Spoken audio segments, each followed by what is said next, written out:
kulankani oo qada sharafeed ahaa isla markaana lagu taageerayay musharax aqalka hoose kursiga sumadiisu tahay Hob 026 Maryan Aadan Nuur Afrax isla markaana ay gogashiisu dhigeen beesha maqalsame ayaa lagu qabtay magaalada Muqdisho. kulankani ayaa waxa goobjoog ka ahaa xildhibaano, wasiiro, ugaaska guud ee beesha Duduble, siyaasiyiin, saraakiil ciidan iyo qaybaha kale ee bulshada. waxaana goobta ka hadlay qaar kamid ah dadkii ka soo qayb galay. Maryan waxaan ku soo xulanay Maryan Meesir rabin xildhibaannimadan inay iyada maanta xildhibaan isku soo sharaxdo, laakiin mar alla markii aan aragnay basashinkeeni iyo arintan aan falaqeynay Maryan anaga ka codsanay inay xildhibaan noqoto ma iyada wax ka yimid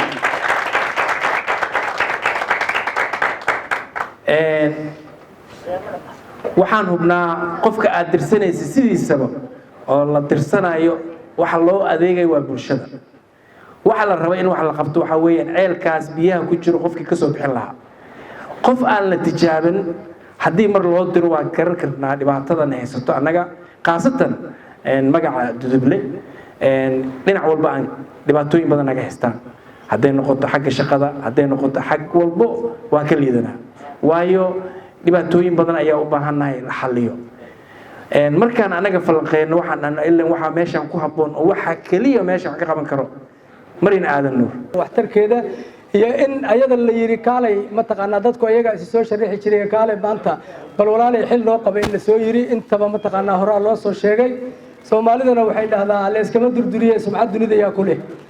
Maryan waxaan leenahay mar labaad iyo mar saddexaadba soo dhawaada ayaan leenahay, soo dhawaada ayaan leenahay, guulna waan u rajaynaynaa. shakhsiyan dumar ahaan maanta yani farxadeeda lama soo koobi karo. mar walbana dumar ahaan waligeey waxaan ku fikiri jiray qof tusaale inuu noqdo dhan walba ha ahaato. sida ogtiin wadankeenana dhanka dumarka zaid looma taageero, yani waa dumar guriga fadhine talada ugu horeyso gurigaada ka helaysid waxa waaye canjeerada ku fiicantii guriga fariista canjeerada duba. shakhsiyan rag badan kan ugu soo fiican isdhiisid ugu fiican wuxuu ku dhahaa waayahay waxbarasho waa lagu ogolaada waxbaro, laakiin haduu doonin ku guursado ma isku keeni kartaa canjeer dubo iyo waxbarasho.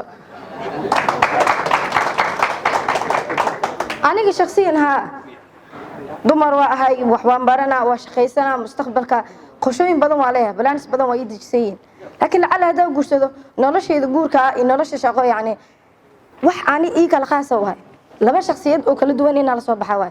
iyo soo dhaweynta iyo hambalyeynta in la soo dhaweeyo walaasheen kursigaas loo doorto loo calmatay saasan u soo dhaweynayaa. xogaa ma ogtahay haddaa gabadhaan ugu tuurto waxay tiri gabdhaha canjeelada inay dumaana la jecel yahay looma jecla siyaasadda. annagu kuma jirno haddana kursiga gabar ahayd, haddadaan aan joogno kursiga ay Maryan raadinay gabaraa ku fadhido ku soo dhaweyno siinay. horena waan u sii jirnay gabdhaha waan soo dhaweynaynaa. haddaad aragteen dad gabdhaha xusul gelina annaga ma ahan, waan soo dhaweynaynaa, waan u hambalyaynaynaa, waan naga mudan yihiin, waan nala dhasheen. aad iyo aadan u soo dhaweynaynaa gabdhaha. waxba yay cudur isgelin gabdhaha xoogaa maaragtay ka jiran inaan kursiga la siin haddaad soo aragteen adinka ma ahan, annagu wayna soo dhaweynaynaa adinka. taasna halkaasaan uga gudbayaa. waxaa la yidhi fulixanti ma mooge meelaha waxaa xoogaa lala dhudhuweeyaa war ma laba kursiyay rabaan, kursi kale ay haystaan ciddaaniya. annagu horta kursi kale ma haysano. kursiga sanatarka ahi waa matalaad galmudug. annaga xildhibaanaaho galmudug waa soo dooranay, shacab sooma dooran.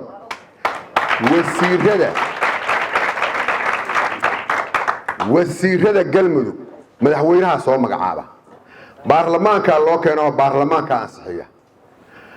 sanataradana madaxweynaha soo magacaaba, baarlamaanka la keeno baarlamaanka ansixiya. kursigaas waa matalaadaas. kuraasta wasiirada aan leenahay dhowr wasiir aan leenahay iyo kursiga sanatarka ah isku boosay noo joogaanoo waa xoogaa matalaada galmudug. kan laakiin waa matalaada shacabka.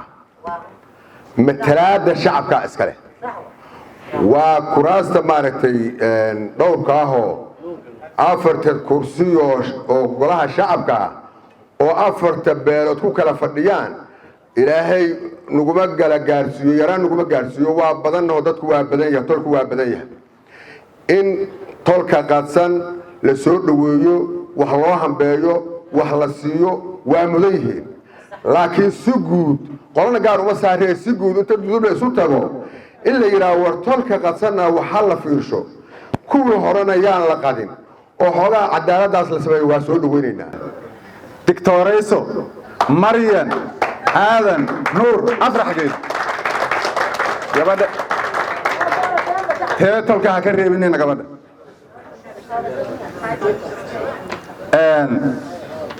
أقول فرحسن هاي لما أنت مريم قرب كهذه تاجمت وحيد سوق قرب كاين سوق قرب قالين وما سنوي مالين إنك قرب ساجان وحن لاي أنت أنكلي عن الله هاري intaan kaliya looga harin ilaa yaah la daba socdo sharaxada kursiga baarlamaanka federaalka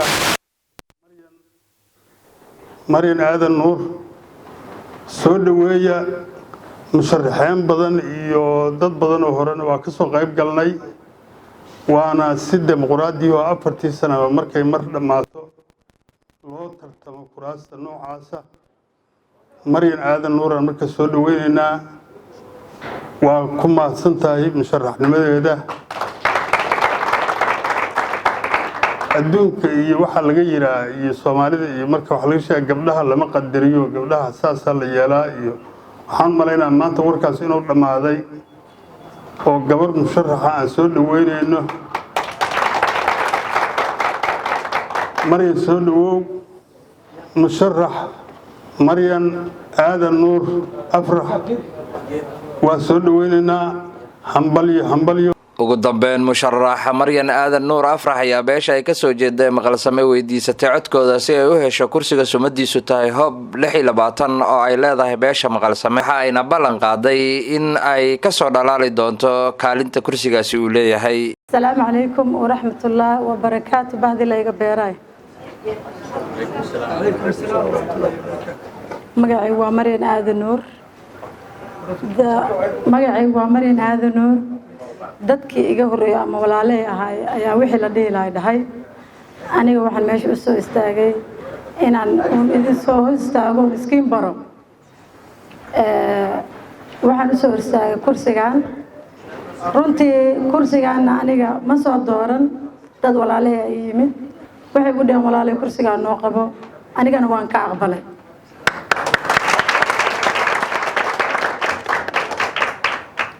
doorashadii la soo doortay aqbalay aan meeshan ku yimid waxaan rajaynayaa inaan ka soo baxo xilkii la ii idmaday oo wixii la igu soo doortay aan muujiyo insha Allah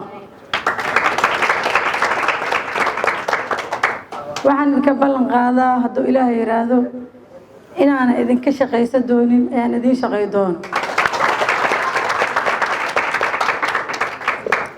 dadka wadanka qurbaha ka imaada waxa lagu yaqaanaa markay helaan mas'uuliyadda inay iska noqdaan wax emergency oo markaas ciyaalkaygu ku yimid maahane inaanan idinka tagin oo idinla joogo inaanan meel isku soo xirin oo tala iyo tusaalaba idinka idin weydiisto marka wax kale oo sii wadi kara ma laha ama aan sheegi karo wax kasta oo xildhibaan qabto waxaan rajaynaa wax ka badan in ay idin qabto insha Allah biidhnilaahi kariim waxa waan xishooda intaas ka badan waxaan sii dhaw ma aqaan